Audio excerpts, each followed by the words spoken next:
जय हिंद। मैं Naveen Kumar Singh, Bihar state power holding company limited. और आपको मालूम होगा कि 2018 के बाद अभी तक वैकेंसी नहीं आई है और लगभग 1 साल से लगातार इस पर जद्दोजहद चल रही है कि अब वैकेंसी आएगी तब वैकेंसी आएगी। और इस मामले में कई बार स्टूडेंट के द्वारा ट्विटर कैंपेन भी किया गया, फिजिकल प्रोटेस्ट भी किया गया, डिजिटल प्रोटेस्ट तो लगातार चलते रहा और बीच में 2-3 बार इसका टेंडर भी निकाला गया, लेकिन अन्य कई कारणों से वो टेंडर एक्सक्यूज नहीं हुआ और लगातार वैकेंसी को लेकर कन्फ्यूजन की स्थिति बनी रही। और अभी फिर दोबारा से कल परसों एक लेटर जारी किया गया है विभाग के द्वारा कि अभी वर्तमान में जितनी रिक्तियां बढ़ी है या वर्तमान में जितनी रिक्तियां हैं उसका दोबारा से डिटेल मांगा गया है और इस पर उच्च प्राथमिकता वाली बातें भी दर्शाई गई है। तो आज हमारे साथ इंजीनियर आशीष सर हैं जो कि पूरी तरीके से शुरू से इस वैकेंसी पर नजर गड़ाए हुए हैं और बहुत स्टूडेंट के साथ में बढ़ चढ़ करके भाग भी लिए हैं कि ये वैकेंसी कितनी जल्दी आए, क्योंकि स्टूडेंट लगातार परेशान है इस वैकेंसी को लेकर के। तो हम चाहते हैं कि सर इसके बारे में पूरा डिटेल बताए कि Bihar state power holding limited के अंतर्गत कौन कौन सी वैकेंसी आनी है और वर्तमान स्थिति क्या है, और ये स्थिति अगर अभी जो लेटर जारी किया है अगर ये एग्जीक्यूट होता है तो कब तक वैकेंसी आने की संभावना है, और जब वैकेंसी आएगी तो उसके कितने दिनों के बाद एग्जाम हो जाने की संभावना है और छात्रों को इसमें कितनी अपॉर्चुनिटी महसूस हो सकती है। इन सारी बातों का डिटेल डिस्कशन अभी सर कराएंगे। और जो भी स्टूडेंट इलेक्ट्रीशियन ट्रेड से आईटीआई किए हुए हैं निश्चित रूप से उनको लास्ट तक ये वीडियो को जरूर देखना चाहिए, जिससे कि आप लेटेस्ट अपडेट हो पाए और उस हिसाब से खुद की रणनीति को प्राथमिकता आप दे पाएं। क्योंकि ड्राइवर के संदर्भ में अब तो ये प्रतीत हो रहा है कि नवंबर दिसंबर से पहले वैकेंसी नहीं आएगी, लेकिन उससे पहले ये वैकेंसी आपकी आ जाएगी। तो हम चाहते हैं कि सर इसके बारे में पूरा डिटेल आपको जानकारी दें। सर।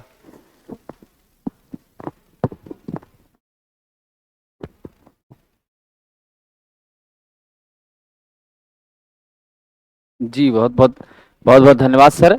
निश्चित रूप से साथियों, आप सभी लोग पिछले 1 साल से काफी ज्यादा चिंतित हैं कि कब ये वैकेंसी आएगी। आज हम इसके बारे में आपको नई अपडेट बताने वाले हैं, प्रेजेंट स्टेटस क्या है और आज की स्थिति में क्या हो रहा है। साथियों, पिछले कई दिनों से एक लेटर सर्कुलेट हो रहा है और ये लेटर आप देख रहे हैं Bihar state power transmission company limited के माध्यम से है, यानी BSPTCL। उसके बाद यहां स्पष्ट रूप से ये भी हमारी बिहार पावर स्टेट बिहार की जो आपकी पावर होल्डिंग कंपनी लिमिटेड है जो डिस्ट्रीब्यूशन का काम देखती है, यहां ब्रैकेट में BSPSCL पटना का पत्रांक के आधार पर दिया गया है उप सचिव के माध्यम से राजीव कुमार सिंह जी का ये लेटर है और ये लेटर जारी हुआ है आपको 20 जुलाई 2023 को। इस लेटर में स्पष्ट यहां लिखा है आपके जितने भी संचरण संगठन अंतर्गत विभिन्न कार्यालयों एवं ग्रिड उपकेंद्रों में बाह्य नियुक्ति, स्पष्ट एक शब्द यहां क्या है, बाह्य नियुक्ति हेतु पदवार एवं आरक्षणवार रिक्ति विहित प्रपत्र में उपलब्ध कराने के संबंध में। प्रसंग क्या है, उप सचिव BSPSCL पटना का पत्रांक दिनांक आपका 20/2023 के आसपास है, 20/7/2023 के रिस्पेक्ट में। तो यहां स्पष्ट रूप से कहा गया है, देखिए बहुत दिनों से चर्चाएं चल रही हैं। 9/2022 में भी लेटर नंबर 1705 है। आपने देखा कि कई बार हम सभी लोग इसके लिए प्रयासरत हुए, फिजिकल प्रोटेस्ट भी हम किया गया, उसके बाद ट्विटर कैंपेन में भी हम लोगों ने भाग लिया, बहुत सारे छात्रों का सहयोग भी मिला, ठीक है। लेकिन क्या है कि वैकेंसी की टेंडर नोटिस भी निकली, इसीलिए क्या हो गया कि कहीं ना कहीं भरोसा जो है इस पर से थोड़ा कम होने लगा। लेकिन ये बात तो बिल्कुल सत्य थी कि अभी अप्रैल में भी जो RTI किया गया था उसमें भी स्पष्ट एक्सेप्ट किया गया था कि 3570 पद जो हैं वो ITI के छात्रों के लिए सृजित हैं।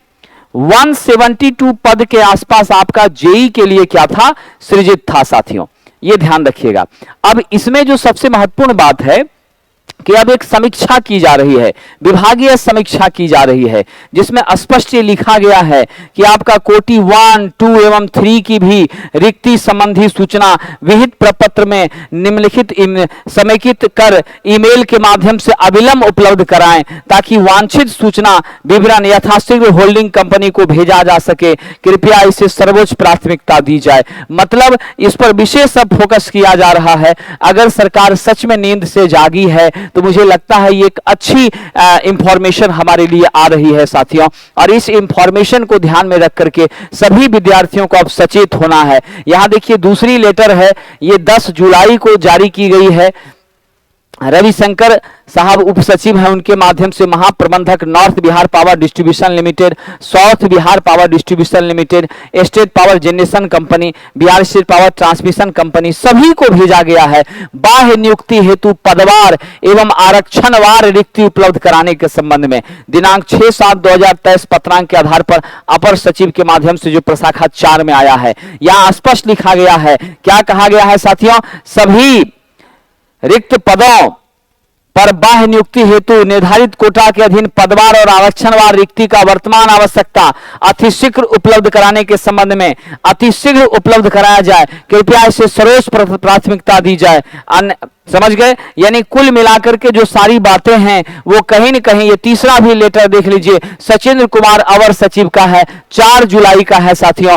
बाह्य नियुक्ति हेतु पदवार आरक्षणवार रिक्ति के लिए आपका बिहार स्टेट यानी चरणबद्ध तरीके से जितने भी वरीय पदाधिकारी हैं सबके तरफ से यह चिट्ठी जारी करके सारे बीएसपीएससीएल के सभी सबऑर्डिनेट्स बॉडी को, जनरेशन, ट्रांसमिशन, डिस्ट्रीब्यूशन, सारी बॉडी को यह भेजा गया है, जिसमें स्पष्ट रूप से संकेत दिया है जितनी भी एक्सटर्नल वैकेंसी हैं उसको आप अविलंब क्या करिए, उसकी फाइनलाइजेशन करके, टोटल लिस्टिंग करके उस पद को फाइनल करके आप भेजिए कि भाई इतना ये इतना ये इतना ये। ठीक है दोस्तों, हमने पीछे भी एक वीडियो बनाया था, उसमें भी मैंने कहा था कि जब सरकार स्वयं में स्वीकार कर रही है कि इतनी वैकेंसियां हैं तो फिर आखिर कब तक। तो मुझे जैसा लग रहा है अगर सब कुछ सही दिशा की ओर बढ़े, ठीक है, और हम लोग पॉजिटिवली इस बात को लेकर के सोचते हैं, बहुत सारे बच्चों का बराबर सवाल आता है, फोन आता है कि सर कब वैकेंसी आ रही है, तो साथियों ये बता पाना थोड़ा सा मुश्किल होता है, लेकिन आज इस पत्रों के आधार पर मैं आपसे स्पष्ट रूप से कहना चाह रहा हूं, जो चिट्ठियां हैं, जो एक्शन सरकार ले रही है, जिस तरह की गतिविधियां चल रही हैं, उन गतिविधियों से एक संकेत तो स्पष्ट है कि निकट भविष्य में वैकेंसी के प्रति सरकार जागरूक हो रही है।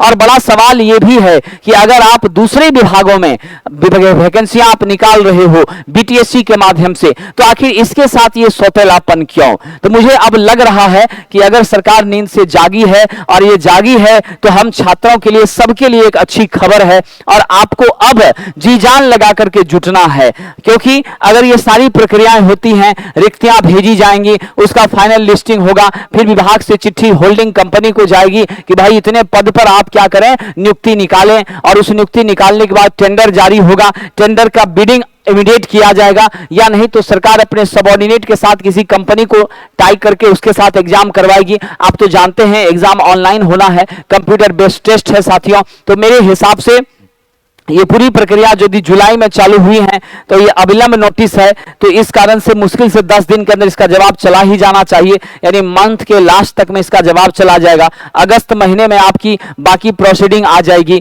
और बाकी प्रोसीडिंग की जो चीजें हैं उस पर हम पूरी नजर बनाए हुए हैं। जैसे ही इसके अगले स्टेप की जानकारी मुझे मिलती है मैं तुरंत आपके बीच आकर बताऊंगा। लेकिन अगर सब कुछ ठीक ठाक रहा तो बिल्कुल पुराना स्टेटस को यह रिपीट करेगा, यानी सितंबर के शुरुआत में वैकेंसी रिलीज हो जाएगी, और आपकी नवंबर में साथियों लास्ट ऑफ सितंबर तक आप फॉर्म भरेंगे, और नवंबर में आपका 8 या 10 नवंबर से जैसे पिछले बार चालू हुआ था 3, 8, 14, 16, 28, उसी तरह से अलग अलग चरणों में नवंबर में परीक्षाएं हो जाएगी, क्योंकि ये टाइम नहीं देता है। और एएलपी जब तक मुझे लगता है आएगी, उससे पहले यह वैकेंसी अगर सरकार सही से स्टेप ले, जिस तरह की स्थितियां हैं उस हिसाब से माने, तो वैकेंसी नवंबर तक आ सकती है।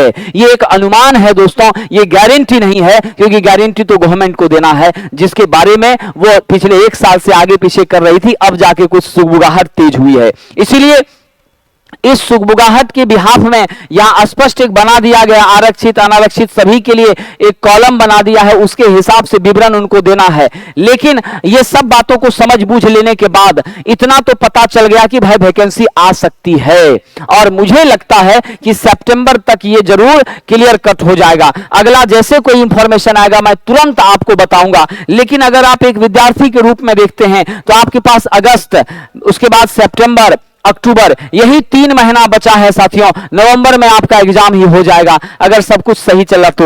अब 3 महीने का समय आपके लिए बहुत ही महत्वपूर्ण है। इस 3 महीने में आपको तन मन धन नहीं जी जान लगा देना है। 24 घंटे में 24 घंटे आपको जम के पढ़ना है, क्योंकि कट ऑफ इस बार पहले की तरह नहीं रहेगा, इस बार हाई कट ऑफ जाएगा। और आप जानते हैं ना, इसमें 3-4 चरण एग्जाम का नहीं होता, सिंगल एग्जाम सीबीटी 100 मार्क्स की, और उसी के आधार पर इक्वल आपका जो है निश्चित रूप से नॉर्मलाइजेशन होता है इक्वल क्राइटेरिया को बिहाफ करके, जिसमें थोड़ी सी मार्क्स क्या होती हैं रिड्यूस कर जाती हैं। अल्टीमेटली हो सकता है कि इस बार नेगेटिव मार्किंग कर दे, वो क्या करेगा वो नोटिस आने पर क्लियर हो जाएगा। लेकिन अल्टीमेटली आपके पास 3 महीने का समय अत्यंत महत्वपूर्ण है, और इस 3 महीने में आपको क्या क्या पढ़ना है पहले मैं वो बता देता हूं, आप किस तरीके से चलेंगे। दोस्तों सबसे पहले आ जाइए जनरल नॉलेज, जो कि स्पष्ट रूप से 10th लेवल का है। करंट अफेयर्स है, नेशनल इंटरनेशनल, इंडियन हिस्ट्री है, ज्योग्राफी है, पॉलिटी है, साइंस टेक्नोलॉजी है। यहां से 10 क्वेश्चन पूछे जाते हैं साहब। उसके बाद आ जाइए रीजनिंग, 10th लेवल का है, एनालॉजी है, सिमिलरिटीज है, प्रॉब्लम सॉल्विंग है, रिलेशन कंसेप्ट है, स्पेस विजुअलाइजेशन है, अर्थमेटिकल नंबर सीरीज है, और फिर आपका क्या है अर्थमेटिकल रीजनिंग है साहब। यहां से भी 10 क्वेश्चन है। उसके बाद आइए आप 10th लेवल का जनरल हिंदी, ग्रामर है, वोकैबुलरी है, कंप्रीहेंशन है साहब। उसके बाद आपका फिल इन द ब्लैंक है, एरर डिटेक्शन, एंटोनिम, सिनोनिम और फ्रेज मुहावरे हैं। यहां से भी 10 क्वेश्चन है साहब। यानी आपको जीके से, रीजनिंग से साथियों, और आगे अगर हम बढ़ें तो हिंदी से, इन 3 पेपर मिला करके आपका 30 क्वेश्चन है। उसके बाद आ जाइए यहां पर तो इंग्लिश से मात्र मेरा 5 मार्क्स का क्वेश्चन है, synonym, antonym, one word substitution, error detection, items and phrases, passage comprehension, इतने से मेरे पास 5 है। यानी नॉनटेक में अगर आप देखें तो 35 मार्क्स का और 35 क्वेश्चन आपको पूछा जा रहा है। यानी नॉनटेक का पोर्शन जो है वो बहुत ज्यादा आपको स्ट्रेस देने वाला नहीं है। अगर आप जीके, फिर आप रीजनिंग और इस हिंदी पर अगर आप थोड़ा कवर अप लेते हैं तो बहुत आप इफेक्टिव ढंग से आगे के लिए बढ़ सकते हैं। सबसे वाइटल रोल जो है वो मेरा ट्रेड का है। मैं ट्रेड पर चर्चा करूंगा, लेकिन उससे पहले बता दूं बेसिक कंप्यूटर से साथियों 15 प्रश्न होंगे। जो बेसिक नॉलेज है एमएस ऑफिस का, बेसिक कंसेप्ट है कंप्यूटर का, फंडामेंटल ऑफ कंप्यूटर है, बेसिक नॉलेज ऑफ इंटरनेट है, basic knowledge of computer network है, basic knowledge of cyber security है। यही 5-6 टॉपिक से आपके ऑब्जेक्टिव टाइप के क्वेश्चंस होंगे। आप जानते हैं कंप्यूटर में न्यूमेरिकल वगैरह पूछता बिल्कुल नहीं है। उसके बाद आ जाइए साहब टेक्निकल सेक्शन में, तो यहां मेरी क्या है दोस्तों आईटीआई ट्रेड, और ये ट्रेड थ्योरी का अगर आप देखें मेरे इलेक्ट्रीशियन वाले साथियों तो जी जान लगा देना। जितने भी मेरे पुराने छात्र जो हमसे पढ़ चुके हैं अभी से पहले ऑनलाइन या ऑफलाइन माध्यम में, मैं चाहता हूं कि एक भी बच्चा छूटना नहीं चाहिए। अगर वैकेंसी आती है तो आपकी एक सीट कंफर्म होनी चाहिए। टोटल का टोटल सीट हमको बुक कर लेना है। आप कमेंट करके बताइएगा कितने बच्चों में साहस है जो ये चाहते हैं कि सर हम जॉब लेना चाहते हैं, अब बीएसपीएसएल में एक सीट पक्का करना चाहते हैं। कमेंट करके बताइएगा सर मैंने कसम खाया है मुझे जाना है, सर मैंने कसम खाया मुझे जाना है। आपके कमेंट से मुझे एहसास होगा कि हमारे कितने छात्र जिनको मैंने पढ़ाया है, जिसको हमने सींचा है, वो यहां जाने की तैयारी में जी जान लगा के जुट गए हैं। रही बात आपकी मदद की तो मैं सब कुछ के लिए तैयार हूं साहब। टेस्ट सीरीज वो लाऊंगा, बुक की बात करते हैं बुक लाऊंगा, बस थोड़ा सा सब्र रखिए। इन चिट्ठियों के बाद का जो परिदृश्य है जरा उसको भी हम एग्जामिन कर लें, जांच लें, परख लें, तब हम तुरंत आपकी सेवा में लग जाएंगे। दोस्तों यहां देख लीजिए एसी मशीन वाइंडिंग, और याद रहे जितने भी नए कैंडिडेट हैं जिनका अभी अभी आईटीआई का 2nd ईयर का एग्जाम हुआ है वो भी योग्य हैं, वो भी अप्लाई कर सकते हैं। और अगस्त होते होते आपका रिजल्ट आ जाएगा, सितंबर में ये वैकेंसी आएगी, आप बिल्कुल फॉर्म भरिएगा, इसलिए चिंता मत करिए। वो नए कैंडिडेट भी लग जाएं जी जान लगा करके। दोस्तों यहां जो ध्यान देना है एसी मशीन की वाइंडिंग है, अल्टरनेटर है, सर्किट ब्रेकर है, डीसी ड्राइव है, डीसी मशीन वाइंडिंग है, डोमेस्टिक इलेक्ट्रिकल अप्लायंसेस है, इल्यूमिनेशन है, इंडस्ट्रियल वायरिंग है, मशीन कंट्रोल है यानी कंट्रोल पैनल है, असेंबली है, पावर जनरेशन है, सिंगल फेज इंडक्शन मोटर है, सिंक्रोनस मोटर है, पावर प्लांट है, थर्मल, हाइड्रल, न्यूक्लियर और non conventional, 3 phase induction motor है, ट्रांसफॉर्मर वाइंडिंग है, ट्रांसमिशन ऑफ इलेक्ट्रिकल पावर है, उसके बाद आपका एसी ड्राइव है, अंडरग्राउंड केबल है। मात्र यही 18 चैप्टर आपको पढ़ना है जो कि आईटीआई का सेकेंड ईयर का सिलेबस नॉर्मली होता है और यहीं से प्रश्न पूछा जाता है। कॉमा बेस आप देख लीजिए, 50 क्वेश्चन आपको ट्रेड से रहते हैं। अगर आप न्यूमेरिकल की बात करते हैं तो आप मानकर चलिए 18 से 20 के आसपास 18 से 20 के आसपास न्यूमेरिकल का क्वेश्चन रहेगा। हालांकि पावर सिस्टम और मशीन से न्यूमेरिकल थोड़ा सा कठिन रहता है क्योंकि न्यूमेरिकल के मामले में थोड़ा ये टफ है। आपके एलपी से इसकी थोड़ी क्षमता क्या है, जबरदस्त है। अगर आप एलपी की तरह इसको हल्का लेते हैं तो शायद मुझे लगता है आप मिस कर जाएंगे। तो थोड़ा सीरियस होइए, अपने आप के अंदर उस जुनून को जगाइए। 24 घंटे साहब जी जान लगा करके मेहनत की और आप आरूढ़ हो जाइए और निश्चित सफलता पाना है। इस कसम के साथ चेहरे पर मुस्कान लाना है, अपने परिवार को आगे बढ़ाना है और जिस सम्मान की जिंदगी को चाहते हैं वो अगर पाना है तो ये वक्त आ गया है। 3 महीना झोंक दीजिए, सब ठीक ठाक रहा, वैकेंसी जरूर आएगी। अगली सूचना जैसे ही मिलेगी मैं आपके बीच हाजिर रहूंगा। मुझसे किस तरह की मदद चाहते हैं जरूर आप कमेंट करके जरूर सूचना देंगे ताकि मैं आपके लिए पूरी तरह से तैयार होकर आपकी मदद के लिए सदैव तत्पर रहूंगा। दोस्तों खूब मन से पढ़िए, सफल होइए। ये वैकेंसी तो आनी ही है, अब इसको छोड़ने वाले नहीं हैं, इसको तो अब आना ही होगा क्योंकि आप सभी को सफल होना है। आपके उज्जवल भविष्य की कामनाओं के साथ हम फिर मिलेंगे और अगली सूचना आपको देंगे और पूरी स्ट्रेटेजी बताएंगे कि भाई क्या करना है, किस टॉपिक को कितना पढ़ना है। ये सब धीरे धीरे धीरे धीरे हम आपके बीच बताते चलेंगे। बहुत बहुत धन्यवाद साथियों, बहुत बहुत धन्यवाद।